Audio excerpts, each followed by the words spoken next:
back to my channel. Yes, today is Thursday and it looks pretty good outside. Go get it. Be great, whatever you do. But let's start with greetings. Come on. Hello, my name is Daniel. I'm your host here. Guy in the chair. He said it. He said it. And today we got something we're gonna watch and see the Croaker Jerker's thoughts on Disney's Self-Inflicted Boy Trouble. So let's sit back and enjoy. Every once in a while, I'll stumble on a news article so brain-meltingly, soul-crushingly stupid that the only socially acceptable response is... Such was the case yesterday with this absolute corker from Variety, that always reliable bastion of respectable, impartial journalism. Disney's Boy Trouble. Studio seeks original IP to win back Gen Z men amid Marvel Lucasfilm struggles. You had my curiosity, but now you have my attention. Leadership at Walt Disney Studios has been pressing Hollywood creatives in recent months, multiple sources tell Variety, for movies that will bring young men back to the brand in a meaningful way. Are you serious? Oh, really? Tell me, why would you have to do something like that? I mean, you've spent years telling us that men are irrelevant now, that nobody needs or wants those mean, stinky boys polluting culture with their toxic masculinity, that male and pale is stale, that the future is female. Why do you care about attracting men to your brand all of a sudden?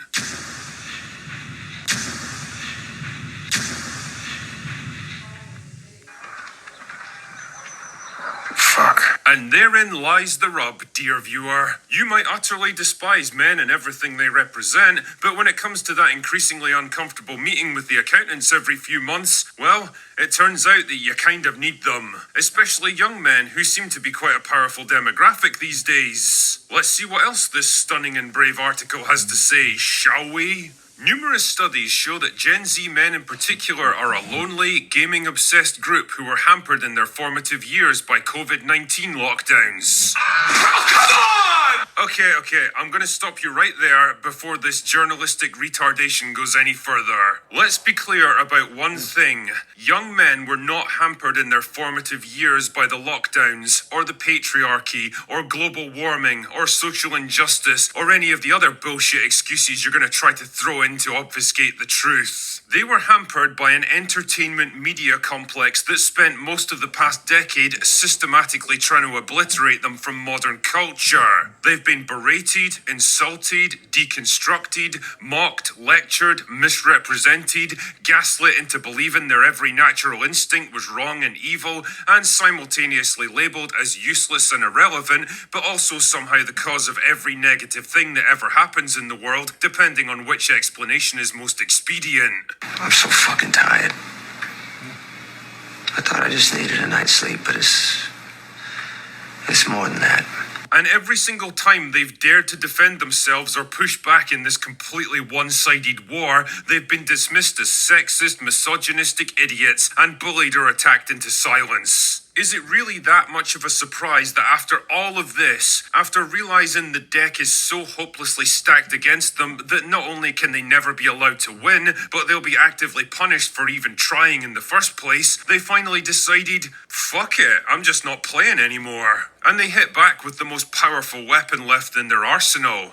Their wallets. If companies like Disney decide to use their platform to beat young men over the head with the message that everything male is inherently bad, then I guess young men just won't watch their stuff anymore. It's not exactly rocket science, but holy fuck, this article and others like it will explore every possible explanation except the simplest and most obvious one. And I think we know why. It actually kind of reminds me of all those articles cropping up on feminist websites these days decrying the lack of male attention after those very same sites spent years complaining about men being too forward, too assertive, too interested, too creepy, and gosh darn it, why can't they just leave us all alone? Gee, I wonder why they're not interested in dating anymore. It's a total mystery to me too, ladies. The irony is that Disney already had access to some of the biggest and most successful male-focused brands in history. And yes, both Star Wars and Marvel were decidedly male brands. That doesn't mean the ladies couldn't enjoy them too, and many did in fact. But if I had to choose a gender most likely to gravitate towards a franchise about space battles, adventure, ships and technology, heroism and epic struggles for the fate of the universe, yeah, it's gonna be men. And that right there is perfectly okay. Men are allowed to have stuff that they like, and a lot of the time, that stuff is going to be quite different from what women like. The problem is that only one side is ever expected to compromise and make concessions to accommodate the other, and I'll give you a little hint here. It's not women. Like, could you imagine for 1 second if they did a reboot of Sex and the City? Sorry, wait, another reboot. Only this time half the female characters were gender swapped, the glamour and sophistication of the New York social scene was replaced with muscle cars and guns and girls in bikinis, and every episode had to include some tedious subtext about how difficult modern life is for men to navigate. I don't think it would go down very well. But there seems to be this weird cultural taboo around the idea of male-focused anything now,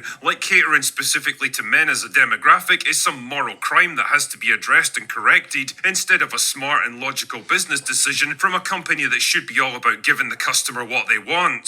In the case of those male-oriented franchise that used to be a license to print money because they used to understand their customers, the problem wasn't just the clunky attempts to court a female audience with a sudden influx of pandering, poorly written girl bosses who could magically do anything and were always right about everything. Even women hated that shit because they were more than smart enough to see right through it. No, the bigger problem was the active sabotage, marginalization, destruction, and outright pussification of the male characters to make way for them. I've been over this kind of thing a million times before, so I'm not going to bore you with all the examples like Han, Luke, Indiana Jones, Thor, Kylo Ren, Obi-Wan Kenobi, Nick Fury, and about 100 others I could name. The list of cultural assassinations is frankly mind-boggling at this point. The point, though, is that instead of becoming more accessible to women, these franchises instead became increasingly hostile towards men, especially young and impressionable men who could really use some positive role models to aspire to. Instead, they found themselves getting lectured, berated, and disrespected by a studio that seemed to actively hate them. And that's the funny thing about young men, you see. They can, and often do, put up with a lot of shit in their daily lives, but the one thing they won't put up with is disrespect. Especially from a fucking company that wants them to part with their hard-earned money for their privilege. Add all these factors together, and you get a conclusion so simple and obvious that I can't believe I'm even having to say it, but here we are. When you decide to treat half your audience as the enemy, that's exactly what you turn them into. You really do get what you fucking deserve. And in this case, Disney deserves to lose half their audience because they gave them absolutely no reason to stick around. But you know what? Rather than signing off with some smarmy little fuck you, I want to pull something positive out of this situation because it seems like even Disney are beginning to acknowledge how badly they've done wrong. Yeah, the admission's only been forced grudgingly out of them by sheer financial necessity, but it's something at least. And never let it be said that the drinker doesn't offer a helping hand to those in need.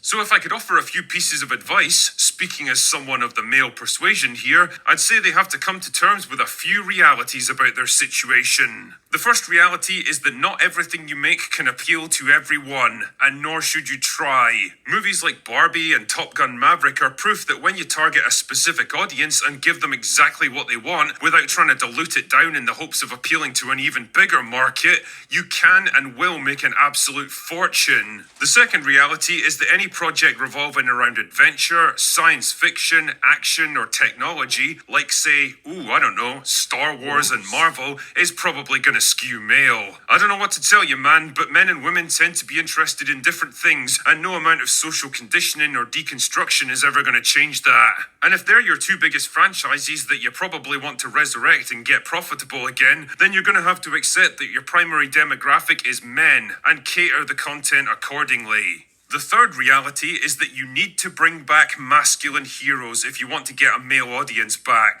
And I'm not talking about the safe, feminized, corporate-approved Pedro Pascal brand of masculinity that's basically just a woman with a moustache, but the actual male archetype of masculinity that's been practically outlawed in modern media. Men who are smart, capable, assertive, confident, complex, and maybe even a bit dangerous, who don't resort to verbal diarrhea or fold like a house of cards the moment a woman challenges them on something. Those are the kinds of characters that men have been drawn to for decades, and guess what? They still are. And no amount of guilt tripping or toxic masculinity bullshit is ever going to change that. The fourth and final reality is that everyone, men and women both, are fucking sick of girl bosses. They are, without a doubt, one of the most obnoxious products of modern culture. They've ruined practically everything they've been crowbarred into, and they have to go. That doesn't mean for 1 second that you can't have intelligent, complex, capable, and well-written female characters that push and rival their male counterparts. In fact, you absolutely should. But the days of one-sided contests where women always have to win to put men in their place, or invincible power fantasies that are either the writer's revenge fanfiction or walking inferiority complexes are well and truly over. Women don't relate to them, and men, particularly young men that have been force-fed a diet of this crap for most of their lives, are actively repulsed by anything that has them in it. Now, all of this stuff probably seems completely obvious and common sense to you, but fuck me, it feels like common sense is in short supply in Hollywood these days. But I think the big takeaway from all of this is that men as a demographic are not all that difficult to please. Treat them with a bit of respect, give them the things that they enjoy, and you'll be surprised how quickly they come around. On the other hand, ignore and attack them, and well, I think we've seen where that road leads. Anyway, that's all I've got for today.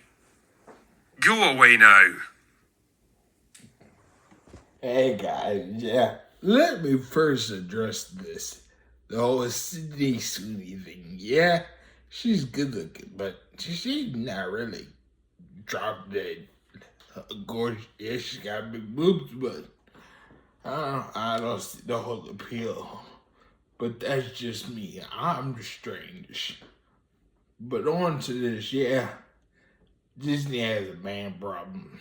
I think Hollywood has a man problem, really, if you think about it. But either way, if you like a certain thing, go see it, support it, and do all that good jazz. But you don't want to be bitched at or preached to, or if you're white and stuff like that. No, we don't want to be preached to.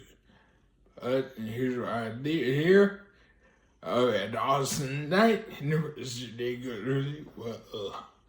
And then I will see you in the next video. Oh, and if you like it, comment down below, share and subscribe. But I'll see you in the next video. Bye.